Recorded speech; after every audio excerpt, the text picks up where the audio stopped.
Friends, आज हम लोग पढ़ रहे हैं मध्य प्रदेश की मिट्टियाँ यानी मध्य प्रदेश की मृदा। तो चलिए स्टार्ट करते हैं।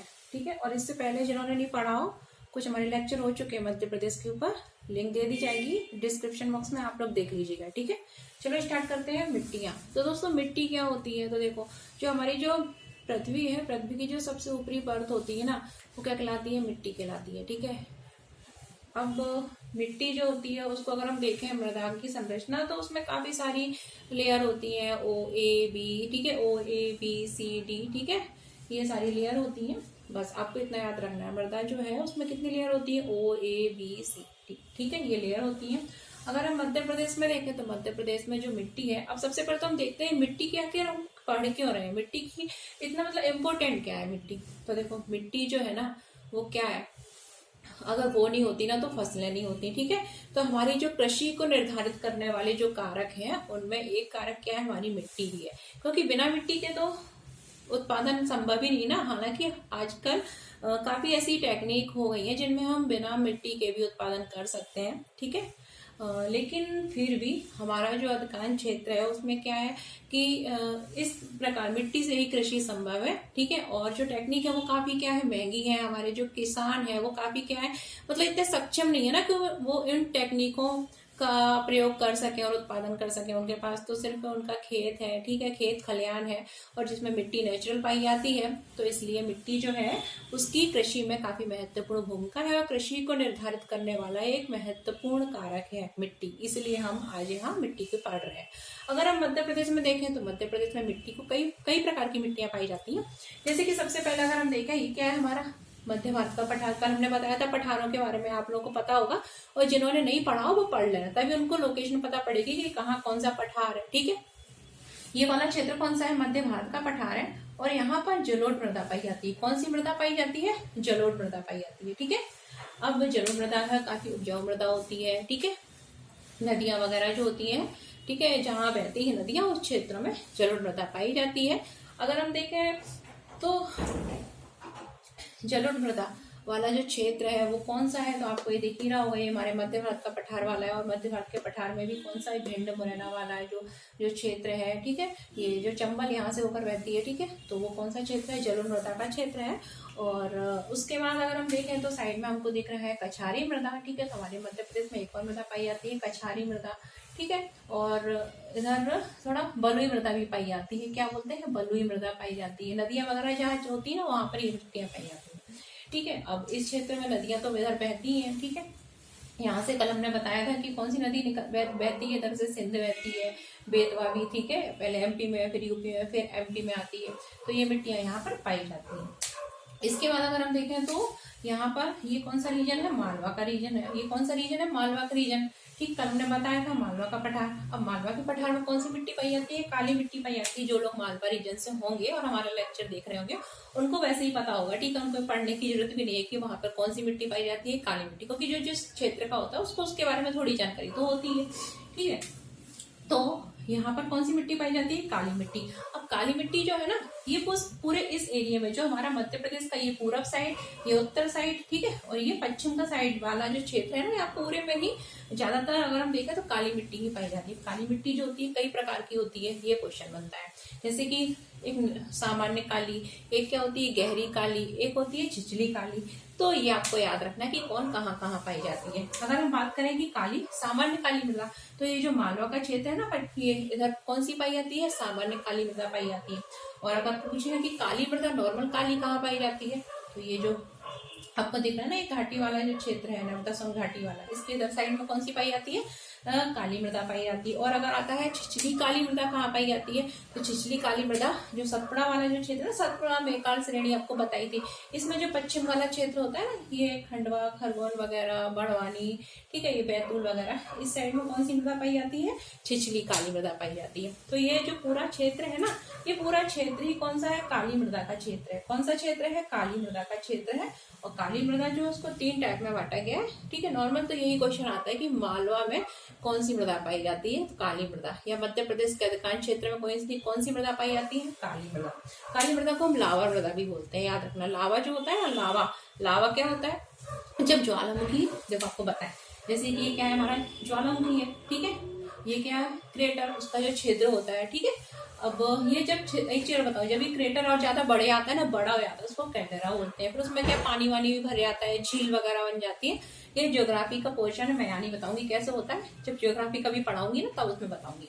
तो ये क्या हमारा वॉल्केनो, ज्वालामुखी है। अब क्या होता है, वॉल्केनिक जब इरप्शन होता है, यानी कि ज्वालामुखी जब, ठीक है, विस्फोट होता है, तो यहाँ से क्या होता है, जो मोल्टन मैग्मा होता है, ठीक है, क्या मैग्मा, कैसा मैग्मा, मोल्टन, यानी कि पिघला हुआ लावा जो होता है ना, वो इस तरीके से निकलता है, ठीक है, और ये फैलता जाता है, और जब ये जम जाता है ना तो काली मृदा बन जाती है, ठीक है। तो इसलिए इसको हम क्या बोलते हैं, लावा मृदा भी बोलते हैं। क्या बोलते हैं, लावा मृदा बोलते हैं, ठीक है। अब ये तो हो गया, इसको हमको इतना देखना नहीं था, इसको मैं अरेंज कर देती हूँ, वो तो मैंने ऐसे ही बता दिया। और हाँ, ये तो आपको ठीक ही है, जब वो ये मैग्मा जो होता है जब अंदर होता है ना तो उसको मैग्मा बोलते हैं, और जब ये बाहर आ जाता है ना तो उसको क्या बोलते हैं, लावा बोलते हैं, ठीक है, याद रखना। अब ये काली मृदा हो गई। अब काली मृदा में आपको पता ही है कौन कौन सी फसलें उगाई जाती हैं। अगर फसलों की यहाँ बात कर लें तो यहाँ पर अगर हम देखें तो सरसों, सरसों नहीं, सोयाबीन, ठीक है। सरसों तो इधर है, इधर कहाँ से आ गया, सोयाबीन, ठीक है। मालवा में बहुत सोयाबीन उगाया जाता है, ठीक है, आप लोग याद रखिएगा। सोयाबीन है, कपास है।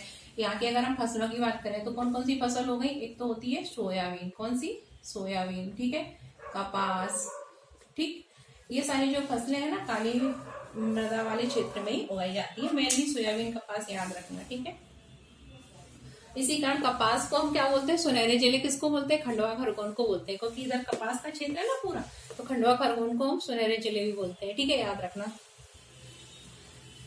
ये हो गया, ठीक है, काली मृदा हो गई, जलोढ़ मृदा हो गई, कछाड़ी बलुई मृदा हो गई। उसके बाद अगर हम देखें हमारी मिश्रित मृदा, तो ये जो पूरा जो बुंदेलखंड के नीचे और ये रीवा वाला थोड़ा क्षेत्र होता है ना, ये पूरा मतलब अब ऐसा तो है नहीं ना, मिट्टी की एक बोरी हमने इस मिट्टी यहाँ रख दी तो इसी एरिया में एक मतलब लाल हमने काली मिट्टी यहाँ रख दी तो काली मिट्टी यही होगी, इधर नहीं बढ़ सकती। लाल मिट्टी हमने यही रख दी कि तुम्हें तो यही रहना है तो वो यहाँ नहीं रह सकती, ऐसा तो नहीं है ना। जैसे हम रंगोली बनाते हैं तो क्या हमारा एक शेडेड कलर हो जाते हैं ना, थोड़ा इधर उधर मिल जाता है, ठीक है, ऐसे ही है। तो मिट्टियां भी थोड़ा बहुत आगे पीछे हो रही है, ठीक है, किसी में कहाँ, कहीं में किधर, इस तरीके से। तो जो मिश्रित मिट्टी है, मिश्रित मिट्टी में कौन कौन सी मिट्टी आती है, 3 मिट्टी आती है। एक तो आती है लाल मिट्टी, एक आती है पीली मिट्टी, और एक आती है काली मिट्टी। ये 3 मिट्टी हो गई मिश्रित मिट्टी।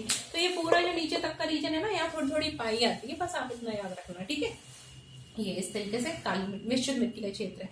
इसके बाद अगर हम देखें लाल पीली मृदा का क्षेत्र, अब लाल पीली मृदा कौन सा क्षेत्र है, अब देखो यहाँ काली है तो यहाँ पे थोड़ी मिश्रित हो गई, काली का थोड़ा बहुत इधर पहुंच गया, ठीक है।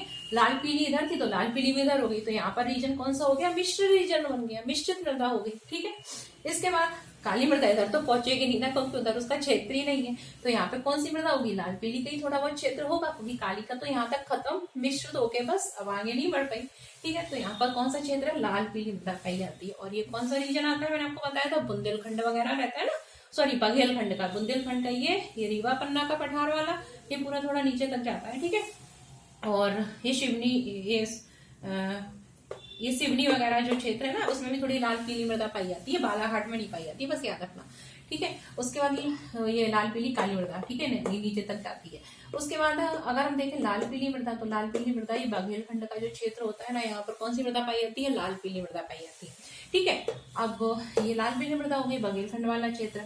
अब उसके नीचे यहाँ पर जो बालाघाट है ना, यहाँ पर क्या होता है, चावल होता है, ठीक है, क्या होता है, चावल बहुत उगाया जाता है। और यहाँ पर कौन सी मृदा पाई जाती है, लैटेराइट मृदा पाई जाती है। कौन सी मृदा पाई जाती है, लैटेराइट, एल बना दिया मैंने, लैटेराइट, ठीक है, लैटेराइट मृदा पाई जाती है, ठीक। धान वगैरह काफी होता है। और अभी यहाँ के जो धान है ना बालाघाट का, उसको जीआई टैग भी मिला है, ठीक है, धान की एक जो प्रजाति है, ठीक है। और उसको आप लोग बताना अगर पता हो तो, मैं बता दिया लेकिन पूरा नहीं बताऊंगी, थोड़ा बहुत खुद भी मेहनत करा करो, ठीक। धान की जो प्रजाति उसका नाम चासे है, ठीक है, लेकिन आप लोग बताना कि क्या है, सर्च करना, ठीक है, इतना तो मेहनत करो ना। और ये पूछ भी सकते हैं, ठीक है, क्योंकि इसी साल का क्वेश्चन है करंट का। तो ये हो गई हमारी कौन सी मृदा। अब इसमें मृदा में ये सब तो ठीक ही है, पूछ लिया जाएगा किस क्षेत्र में कौन सी मृदा पाई जाती है, आप लोग याद कर लेंगे आराम से, नॉर्मल है, ठीक है। मैप में बिल्कुल एक दो बार बनाएंगे, याद हो जाएगा। उसके बाद कुछ चीज आपको याद रखनी है, वो चीजें क्या है कि देखो, अगर हम देखें तो काली मृदा, अब काली मृदा में क्या ह्यूमस पाया जाएगा, नहीं पाया जाएगा ना ह्यूमस, क्यों नहीं पाया जाएगा? क्योंकि देखो लावा से बनी है। अब क्या, जब हमारे ऊपर कोई भी चीज अगर गिरती है तो हम तो जल भुंज जाते हैं ना, बिल्कुल कुछ नहीं बचेंगे। अगर आपके ऊपर मैं लावा को पटक दूं, ज्वालामुखी जहाँ विस्फोट हो रहा हो, और वहां पे मैं आपने एक मूवी देखी होगी पॉम्पी, नहीं देखी हो तो देखना, ठीक है। उसमें क्या होता है, ज्वालामुखी एरप्शन वगैरह पूरा होता है और ज्वालामुखी वगैरह सब विस्फोट होता है, पूरा मैग्मा गिरता है। और अगर समझ लो आप भी वही होते और आपके ऊपर मैग्मा गिर रहा होता तो क्या आपका कुछ बचता है? कुछ नहीं बचता ना, सब जल बुझ के खाक हो जाता। तो ऐसे ही होता है। तो इसमें क्या होता है, ह्यूमस वगैरह ज्यादा नहीं पाया जाता, पाया ही नहीं आता इसमें, ठीक है। ये याद रखना है आपको काली मृदा में। और क्या याद रखना है, जो काला रंग होता है ना, वो इसमें क्या होता है, इसमें आयरन बहुत ज्यादा होता है। क्या होता है? आयरन होता है, मैग्नीशियम वगैरह, ठीक है। ये होता है ठीक है। तो आयरन इस मृदा में, सॉरी, आयरन बहुत पाया जाता है, और इसके कारण टिटेनिफेरस के कारण इसका रंग क्या होता है, काला होता है, ठीक है। इसके बाद अगर देखें तो ये जो पीली मृदा वाला क्षेत्र है इधर, तो यहाँ फ्लेशपार के कारण इसका रंग पीला होता है, ठीक है। और बस यही है, आपको याद रखना है। बाकी मृदा में इतना कुछ नहीं याद रखना है, ठीक है। ये हो गई मृदा। इसके बाद हम पढ़ रहे हैं नेशनल पार्क, ठीक है, और सेंचुरी के बारे में थोड़ा। तो नेशनल पार्क और सेंचुरी के बारे में आप लोगों ने सुना ही होगा। अभी हाल ही में जो कुनो नेशनल पार्क है, ठीक है, तो उसमें क्या आए हैं, चीते वगैरह आए हैं, ठीक। तो अब मैं मैप बना देती हूँ, तब तक वीडियो पुश कर देती हूँ, ठीक है। आप लोग तब तक पढ़ना।